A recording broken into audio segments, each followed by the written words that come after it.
My name's Trevor, and I'm here today to talk a little bit about my three-step framework to problem solving and challenges in our life when we battle adversity, times of uncertainty, or when we're pursuing that goal. At the end of the day, happiness and health and wellness is an inside job, and that's where we're going today.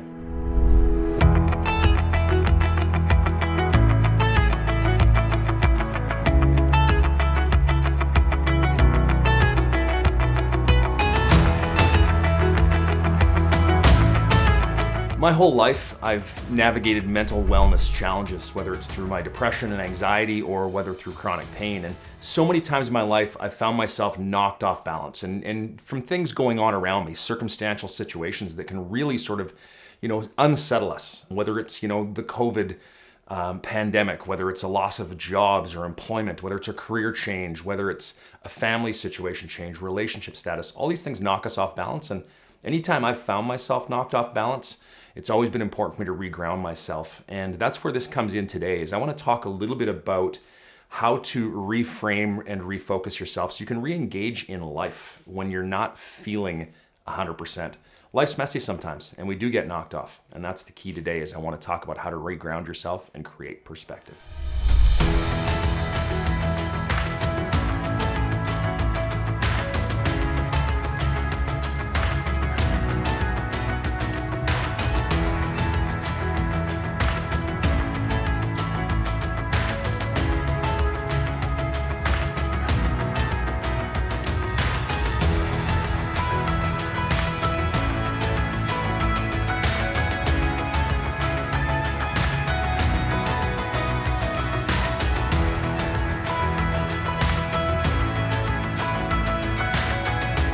I've had the pleasure of working with a variety of people in a variety of settings. And what I find that's really interesting is that although people's stories are all unique, there's just only so many human emotions and things that go with it. So the stories may be unique to each person, but the challenges behind the scenes are almost identical to everybody. I've worked with people who are terminally ill. I've worked with athletes who are trying to grow in their performance. I've worked with people who are just trying to reclaim their self-care routines and daily habits. And we all seem to have the same mental and emotional pitfalls. And we get ourselves frustrated and frozen by fear, self-doubt, overwhelm, and we kind of freeze. We don't really take meaningful action. What I've found over the years working through this stuff, both my personal challenges with my chronic pain and my mental health, as well as working with my clients, the thing that I found is success really comes down to walking through a three-step framework that I refer to as the 3 A's. The 3 A's are just very simple seeds that you can take and put in place that allow you to grow a bigger process, but it helps you find the moment where you can get yourself tackling that challenge in your world. If you find yourself unsettled and you find yourself wanting to grow or you want to move forward,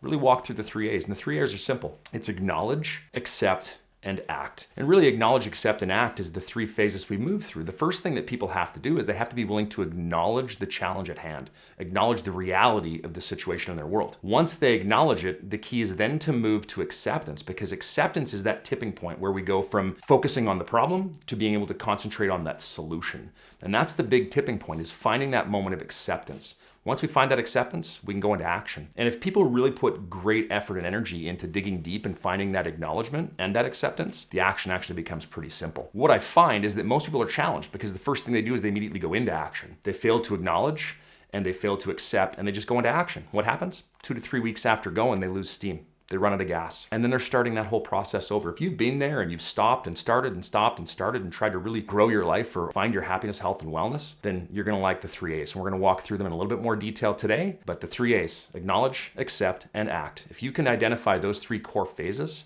and we'll talk deep on them today, you'll find that it really simplifies your thinking, calms your mind, creates perspective, and inspires you to take action each and every day. When it comes to finding a challenge or a pain point in our life and we feel unsettled, there are really 3 things that happen. I find that people tend to come into the situation, number 1, with a loss of perspective. Loss of perspective is always at the core of every problem when we're struggling to find solutions to that problem in our lives. We have that challenge of loss of perspective. The second key challenge in getting through this is a plan. People struggle to have committed or an action plan that they can actually put energy into. It's sort of scattered, inconsistent, and not really meaningful actions and things they're taking because they don't have a solid plan to work with each day. And the third one is they don't understand the process of getting better. And we're going to walk through those 3 steps today. And the first one being perspective. If you think of any challenge in your world or anything that you're pursuing or goal or dream, it's really a journey. At the end of the day, it's about going from A to B. It's about getting somewhere. And one of the words I hear so often is that people talk about feeling lost. Feeling lost. And if you're at a loss in any point in time in your life, you're not alone, but I want to really clarify what it means to be lost, because there's a perspective piece that comes on here. I want to share a story with you about going to West Edmonton Mall this past summer with my son. The whole trip we were going to the water park, doing all the fun stuff, but for my son there was one key thing. He had done some research on the mall and he found out there was a collectible store. And he's a big Marvel fan and loves Star Wars and he loves this collectible stuff. So his big trip key was to find that collectible store. When we got to the mall, we walked right in, and clearly that's the first store he wanted to go to. And we immediately found one of those big mall maps that have all the stores laid out. And I'll never forget watching him try to find that store. What really jumped out at me right away was when I looked at the map, the first place that I looked for was the collectible store. That's not where my son looked. My son's finger scanned across the map and he found that red arrow that says, "You are here." It really made me realize that being lost isn't about not knowing where you want to go. It's about not knowing where you are. And that's huge. When we feel lost, it's because we don't know where we are. And if we don't know where we are, we can't orient ourselves in a position to be able to take steps forward and actually grow and get somewhere. And I'll never forget that moment staring at the map. He found that red arrow, and that is really key to finding perspective. It's not about where you want to go. Yes, that is the driver. That is sort of the whole goal or the vision, but knowing where you are is important. And we need to identify where we are with three real big keys and three real big questions. When it comes to figuring out where you are, the first one is, let's look at this concept of what I call loving realism. I see people chase goals and pursue things or growth in their life, and they sort of operate under two different paradigms. They either feel that there's optimism or there's pessimism, and they know that pessimism is not the right answer, but I'm here to say that, you know what, sometimes optimism isn't the right answer either. Realism is the answer. We need to identify and acknowledge the things that are going on in our life, both circumstantially and inside, and we need to acknowledge them in a very loving way, an honest way, a factual way, a way that allows us to take action and move forward. We aren't doing it to be mean, we aren't doing it to be pessimistic, we just need to identify where we are. If we're trying to get out of debt, the first thing you need to identify, how much money you owe. If you're trying to lose weight, the first thing you need to identify is how much you currently weigh. We need to know where we are.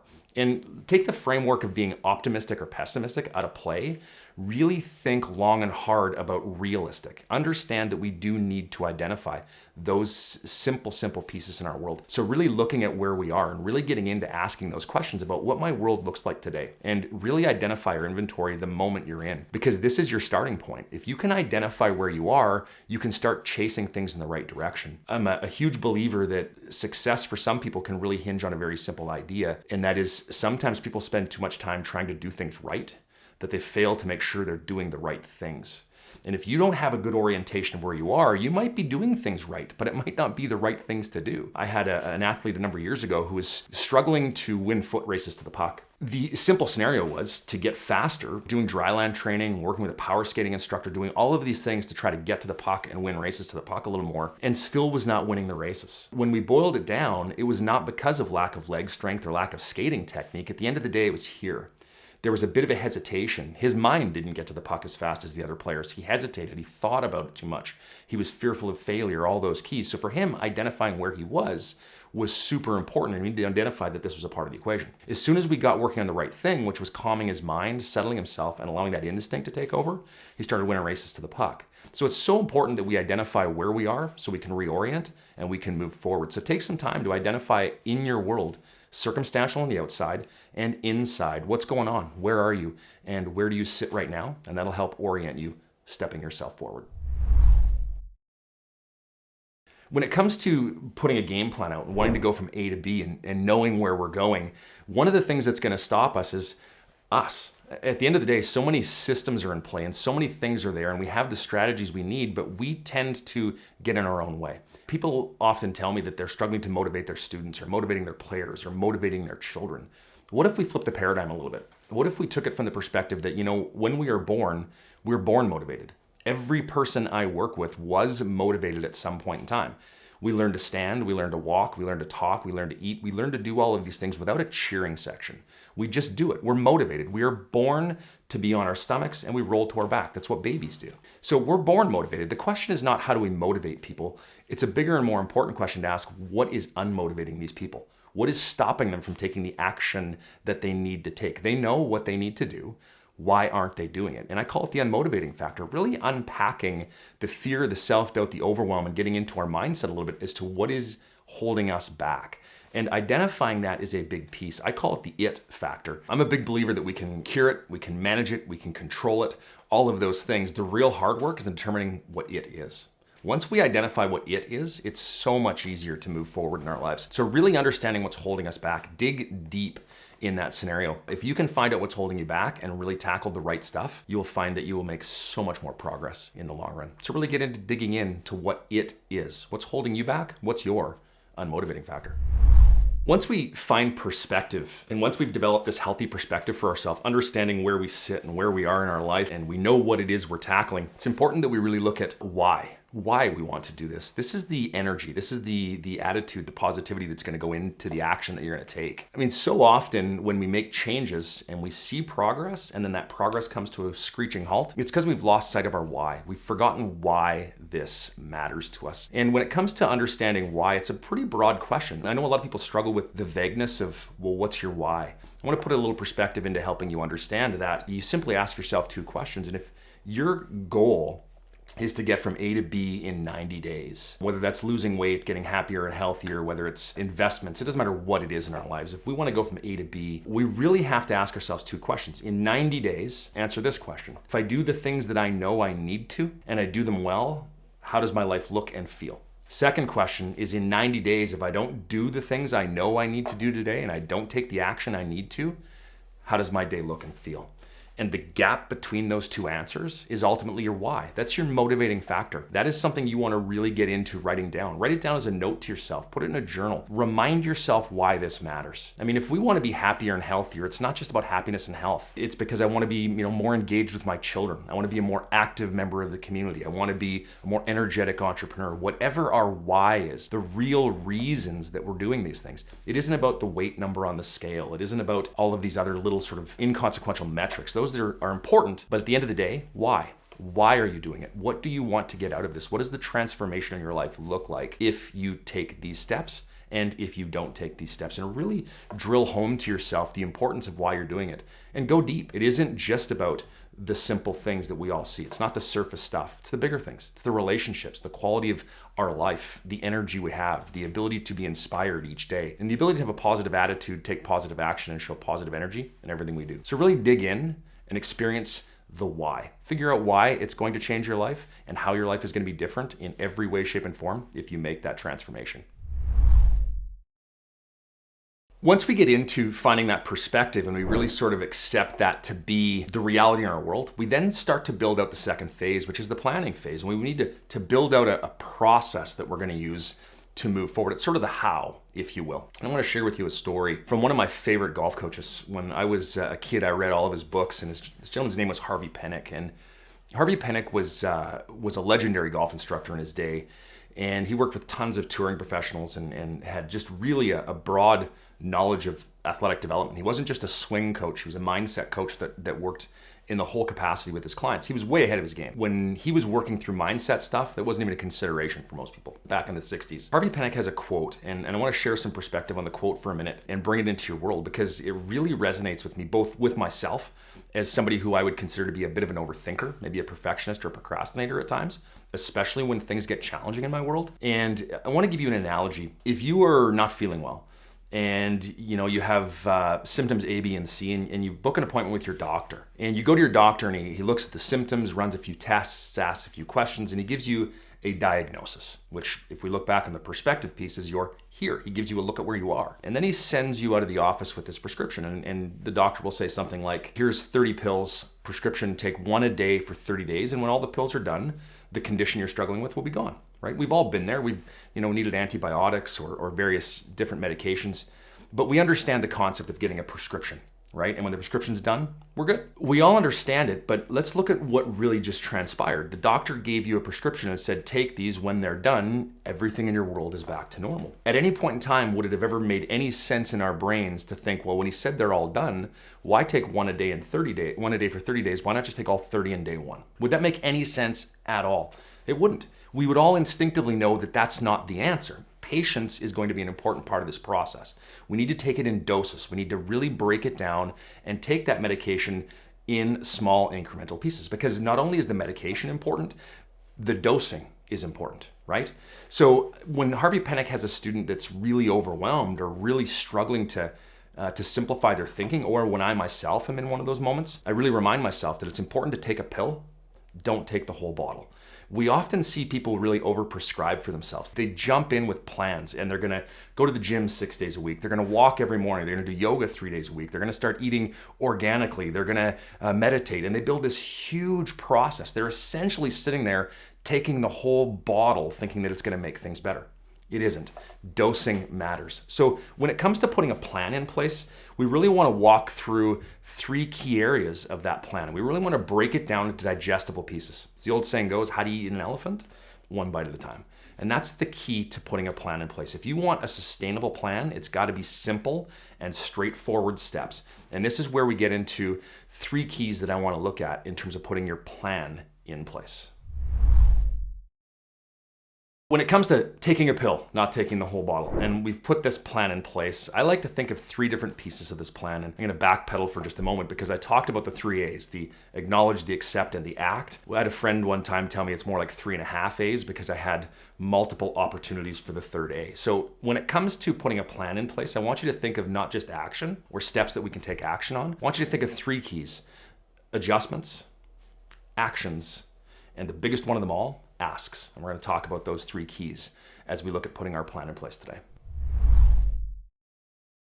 When we go to take action, people dive into the big actions too soon. I want you to think about the adjustments in our life, the soft steps that we can take and put into play as we make all of this make sense. If you were thinking of January 1st, we've all been there. New Year's resolutions, people are going to get healthy and we're going to lose weight and everything's going to look so different from January 1st. So what we do is we binge on all the junk food and we enjoy all of the Christmas stuff leading up to it because we know we're going to clean everything up come January 1st. January 1st comes and we don't make the change, or we do make the change and it's very short-lived. And it's because we haven't adjusted the ecosystem that we're operating in.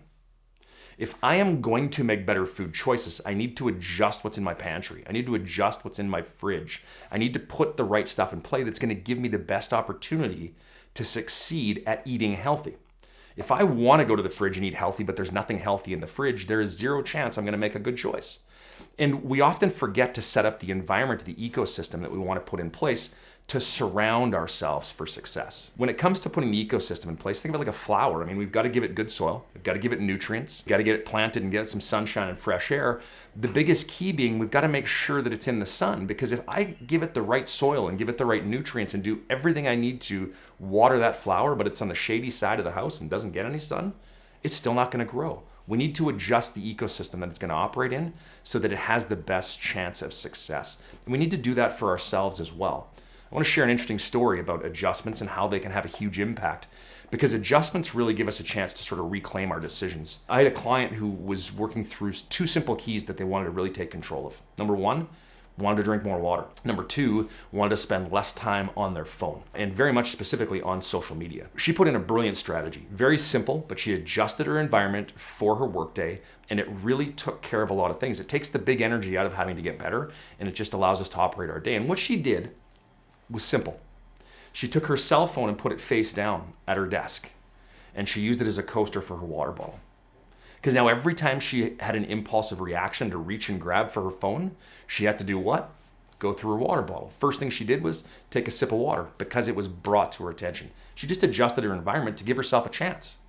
Second thing was she could take a drink of water and ask herself if she meant to grab the phone or if it was just a response. Because we've all done that, reach in our pocket for a phone for no reason whatsoever. But because she put it in a place that was inconvenient or made her think, it disrupted her flow, she had the chance to adjust her work environment, and she was spending less time on her phone, drinking way more water, and had to do nothing except create a moment and adjust the environment she was working in so she could bring it to her intention and make that change. Look around. Find the simple things in your world that you can change that can have a huge impact. It doesn't all need to be sweat and blisters. It doesn't. Sometimes the simple stuff is what works. Remember, little by little, a little becomes a lot. So you've walked through it and you've made some adjustments to your world. The second one, well, we take action. And you need to set up an action plan. And it's not just the big chunks. Break it down into progressions. So when we look at doing something, we need to understand there's a progression to get from A to B. If I'm going from Medicine Hat to Calgary, I don't go Medicine Hat to Calgary. I go Medicine Hat to Brooks, Brooks to Bazzano, Bazzano to Strathmore, Strathmore to Calgary. There's a process that I need to go through. And I need to look at my journey and the things that I need to take action on. Don't just think of the end goal, the thing that needs to change. Think of the 2 or 3 steps that it's going to take to get there. Much like going to Calgary, where do I need to stop for fuel? Where do I need to grab food? Where do I need to go to the washroom? Who do I need to meet along the way?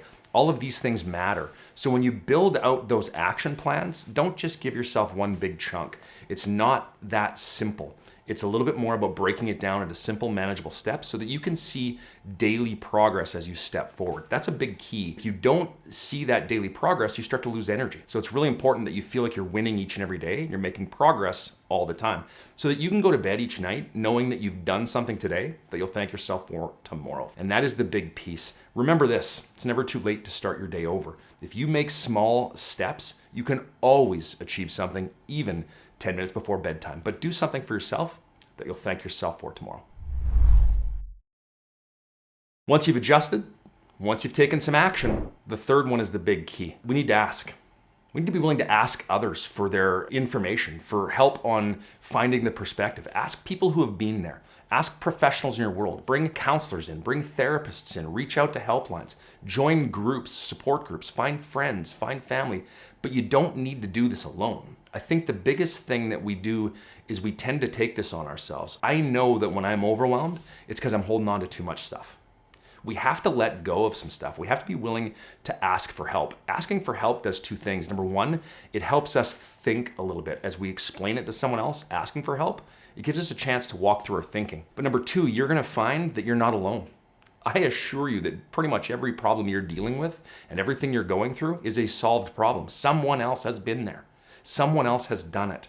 Walk through it through their wisdom. You do not have to reinvent the wheel on your own each and every day. The biggest and most monumental changes in my life come when I've asked for help. It's not easy. I get it. No one wants to ask for help, but if you get good at asking for help, you'll see things change right in front of your face. So reach out. Don't carry this yourself. It is heavy. And if you find it's too heavy, you need to bring others on board. And that is such an important piece. One of my first mentors always said that when you're working in business, Trev, the most important thing you can do is each and every day put yourself in a room full of people who have wisdom and experience to share, and then get really comfortable being the dumbest person in the room. You're there to learn. You're there to listen. Express your need for help, and then listen to the wisdom of those who have been there before you, and you'll be amazed at the energy kick you'll get out of that and the ability to move forward. But by the same token, you also have a second perspective to this, and that is that you need to also be willing to be someone's ask.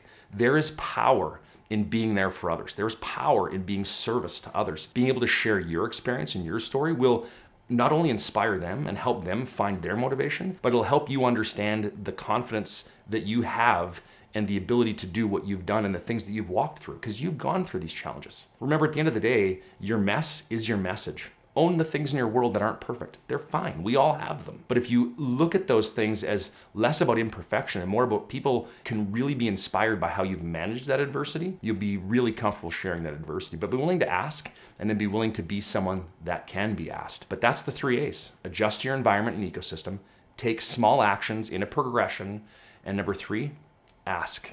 Don't let it get too heavy.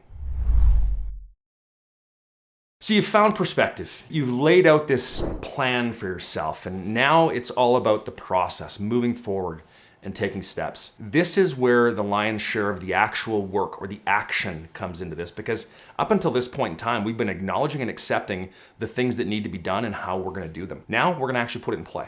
One of the things that happens when we look at putting the process in place is that we lose the perspective of what is gonna happen here. Number 1, I want you to remember something right out of the gates. Comfort doesn't mean correct. Comfort doesn't mean correct. Comfort means one thing and one thing only. Comfort means it's a habit. If something is comfortable to you, it is a habit. If it is uncomfortable to you, it is not a habit. Really quite simple. So if we look at our life and we look at the things we're doing that are comfortable, we will continue to do those things until we decide to be uncomfortable for a while so we can change those moments. We've got to be willing to be uncomfortable or we don't grow. They're called growing pains for a reason. They're not comfortable. You need to really understand that comfort and correct aren't the same thing, but if you do the correct action often enough, you will eventually form a habit and it will become comfortable. When it comes to growing or changing anything in our life, changing our habits and our self-care routines and our strategies, it really is a twofold process. Number one, yes, we need to learn new routines. We need to learn new habits, new strategies. That's actually the easy part. The hard part is letting go of the old ones. The old ones were easy, convenient, not overly taxing. They were comfortable. Success has less to do with the willingness to learn something new, and it has more to do with the willingness to get rid of something old. That is really the big factor that comes into play here. So if you're gonna put your process in play, understand you have to work both sides of that puzzle. Learn something new, but you're gonna have to get real uncomfortable getting rid of something old along the way. Comfort and correct aren't the same thing. When it comes to learning, one of the things that we're gonna have to really dive into a lot is patience. You need to be patient with yourself. You need to be patient, loving, and kind with both yourself and the people around you. There are going to be some hiccups. It's not going to be smooth sailing. That's okay. It's just how you manage those moments of adversity, how you manage through those challenges along the way, the blips, the ups and the downs, the hurdles, the roadblocks. I want to give you an analogy about being patient with ourselves. And the mind gets overthinking. It really starts to get rolling. I want you to think of the mind as a pot of water. If I have a pot of water at room temperature sitting on the stove, there's no boiling, no bubbling, it's just sitting there. I crank the heat on, and maybe 8 to 10 minutes, that water comes to a full boil, and it's bubbling, and it's got steam coming off it. I want you to think of that pot of water as our brain. It was calm, and then we added some stimulation to it, and it started to bubble. Those bubbles are the thoughts, the emotions, the things that are going on with us. It may have taken 8 to 10 minutes to go from room temperature to a full boil. But here's the key. If I turn the heat off, it probably takes 3 hours to go from a full boil down to room temperature. It always takes way longer to cool than it does to go up. And that's no different than our mind. If emotions get us, if overthinking gets us, if this overwhelm kicks in, our water is boiling. The answer to coming down is patience. You aren't going to correct this in an instant. You can identify it in an instant, but it's going to take time and love to yourself to bring this back down. So remember the boiling water analogy, that if you are really overthinking, if you have a lot of emotion going on and a lot of going on in your mind, a lot of intensity, it's going to be difficult to come back down. The biggest factor that's going to become a part of that puzzle is patience. You cannot will it down. You have to patiently wait for it to come down. Express patience with yourself. It is probably one of the single biggest factors in the process that leads to success. When we get that process moving, one of the things that is such a big struggle for people, and I get this tugs right firm to my heartstrings. We tend to put ourselves last. We tend to become people pleasers when we're struggling, when we're challenged. We tend to reach out too much and we don't reach in enough. We have maybe some guilt and we don't feel comfortable taking time for ourselves. We're taking time away from our family or our children. It feels selfish, but self-care is not selfish. It is super important that we take care of ourselves. We need to remember that we take care of ourselves first. I fly for work a fair bit, and one of the things I love is the pre-flight speech.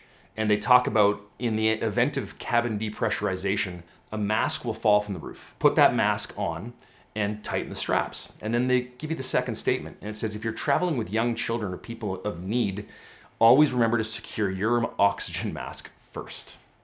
That is absolutely the key in life in every way, shape, and form. When you put things in play and when you put strategies in play for yourself that you know are important, that you know are going to lead you to the happiness, health, and wellness that you desire, you have to really protect that and be willing to secure your oxygen mask first. You do not owe it to the world to put your life on hold for them. You have to take care of yourself. And if you do, you are then able to take care of others. So if you really want to ripple your impact in the long run, flip it inside. Have a good conversation with yourself and really take some time to get invested in yourself. I want you to think about investing in self-care rather than spending time on self-care, because there's a different perspective there. If I spend money on something, I give somebody money, I get something in return immediately, and the money is gone. If I invest money, I invest that same amount of money with someone, it's gone, nothing comes back in return immediately. But months, years later, that investment starts to really grow into something that matters. We invest time in our self-care. We don't spend time on self-care. We don't do this to reap the rewards today. We do it to reap the rewards tomorrow, the day after, the week after, and the months and years ahead. So don't think about doing it for today. Think about doing it for the long haul. When you invest, you have to look for a trend. It's not about not having ups and downs. As long as the ups and downs are trending in the right direction, we're doing fine. That is no different than building our habits and our self-care and our lives and our happiness. We're gonna have days. We all do. They're up and down. Let's just make sure we're trending in the right direction. So think about it more like an investment and a little bit less like spending time on healthcare. So at the end of the day, there's a little bit of stuff here for you to unpack. And I don't encourage you to jump into all of it. I encourage you to pick and choose some places and find your insertion point in those 3 A's. Acknowledge, accept, and take action. Put those steps in play. The whole goal with this scenario is one simple thing. If you wish to pursue happiness, health, and wellness in your life, and you look to personally grow, you need to find a system and a situation that provides clarity and confidence so that you can concentrate more and worry less. At the end of the day, people spend too much time worrying, and that means they're focused on the things that could go wrong rather than concentrating on the things that they can do right. Really spend more time concentrating in your day, intentionally and strategically taking actions and doing things that matter and that are meaningful to you, and less time worrying about the things that are out of your control and the things that you can't put in play. We can't control the world around us, but we can control the world inside of us. However, if we do that, it's really interesting. The world seems to cooperate with us. Be well, everyone. Have the best day you can.